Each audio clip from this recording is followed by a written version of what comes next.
In the bustling city of Lagos, there lived a man of immense wealth and influence named Chief Adisa. Known for his keen business acumen and generous spirit, Chief Adisa had built an empire from scratch. His holdings included vast farmlands, lucrative businesses, and a mansion that was the envy of many. But amidst all his wealth, his greatest treasures were his two sons, Ade, the elder, and Tunde, the younger. Chief Adisa's love for his sons was evident, but he often worried about their contrasting personalities. Ade was ambitious and driven, yet his hunger for power sometimes clouded his judgment. Tunde, on the other hand, was kind-hearted, patient, and content with life's simple joys. The chief often wondered how his legacy would endure in the hands of such different sons. As children, Ade and Tunde shared a close bond. They would play together in the vast gardens of their father's estate, climb trees, and race through the fields. Their laughter echoed through the mansion, bringing joy to everyone around them. Despite their differences, they looked out for each other. Ade, as the elder, often acted as Tunde's protector, while Tunde's kindness softened Ade's harsher tendencies.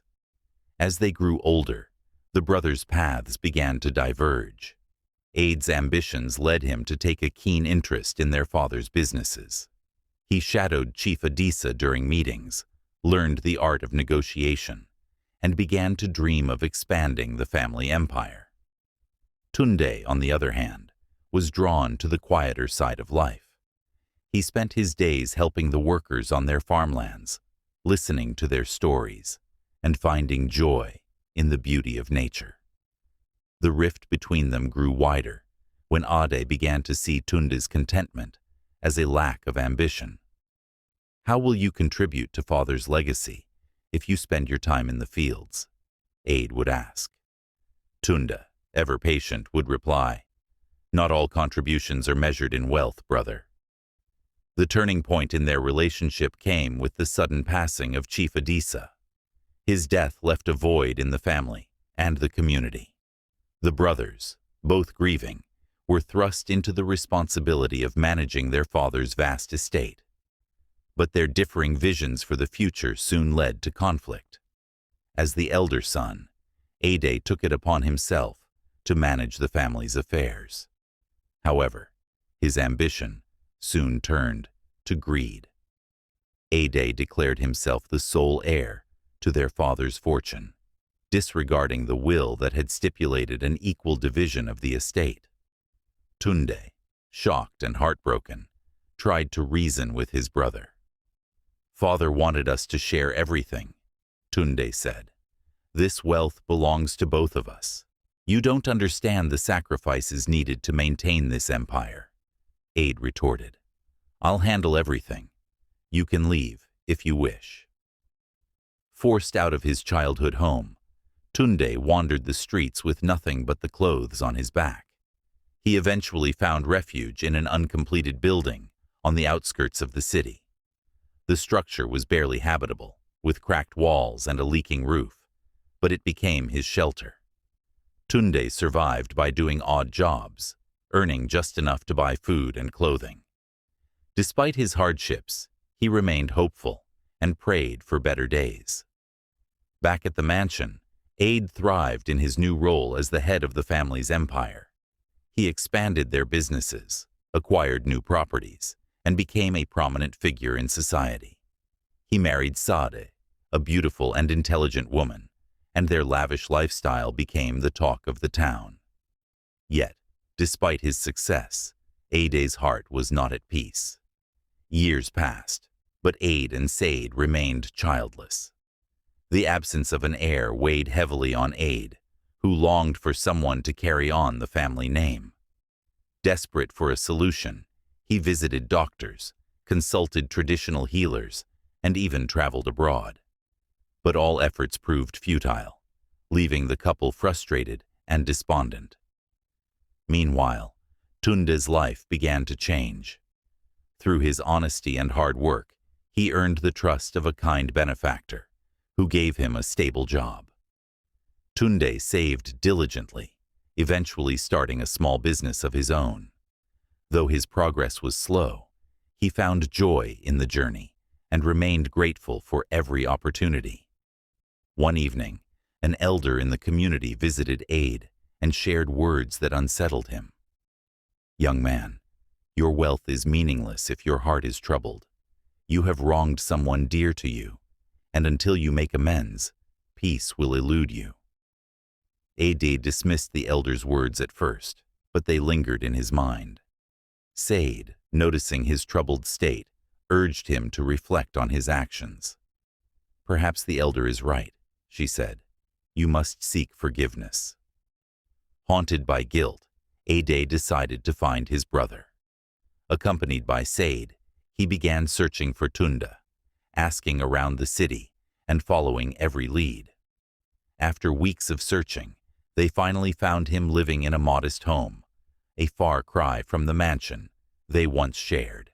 Seeing Tunde again after so many years filled Ade with a mix of relief and regret. Overcome with emotion, he fell to his knees and begged for forgiveness. "Brother, I have wronged you deeply," Ade said. "Please forgive me." Tunde, ever kind-hearted, embraced his brother. "I forgave you long ago," he said. "Life is too short to hold on to anger." The brothers talked late into the night, reminiscing about their childhood and sharing their experiences. Ade offered to share his wealth with Tunde, but Tunde declined. "What I have now is enough," he said. "Use your wealth to help others." Inspired by his brother's humility, Ade resolved to change his ways. Ade began using his wealth to uplift the less fortunate. He funded schools, built hospitals, and supported small businesses. His acts of kindness brought him a sense of fulfillment he had never known. In time, Ade and Sade adopted a child from an orphanage, filling their home with the laughter they had longed for. The child became a source of joy and a reminder of the blessings that come from giving. The bond between Ade and Tunde grew stronger, and their story became an inspiration to the community. The tale of the two brothers was passed down through generations as a lesson in forgiveness, humility, and the enduring power of love. The moral lessons of this story include: forgiveness is powerful. Tunde's ability to forgive Ade, despite being wronged, highlights the transformative power of forgiveness. Letting go of anger can heal relationships and bring inner peace. Greed leads to isolation. Ade's initial greed and selfishness brought him temporary wealth, but left him emotionally unfulfilled. True happiness comes from sharing and doing good. Humility and hard work. Payoff. Tunde's humility and perseverance helped him rebuild his life despite starting from nothing. His success serves as a testament to resilience and integrity. It's never too late to change. Ade's journey shows that redemption is always possible. Recognizing one's mistakes and making amends can lead to personal growth and a meaningful life. Generosity enriches the soul. Ade's decision to use his wealth to uplift others brought him a sense of fulfillment he couldn't find through material possessions. Love transcends blood ties. Adopting a child brought joy and completeness to Ade's life, showing that family is about love, not just biological connections. Community and compassion matter. Both brothers' stories underscore the importance of giving back to the community and supporting those in need, fostering a sense of unity and shared prosperity. This story ultimately teaches that love, humility, and selflessness pave the way to a fulfilling and harmonious life. Hope you enjoy the story. Please support me by like and subscribe, and turn on your notification for more exciting story. Thanks for watching. See you in the next video.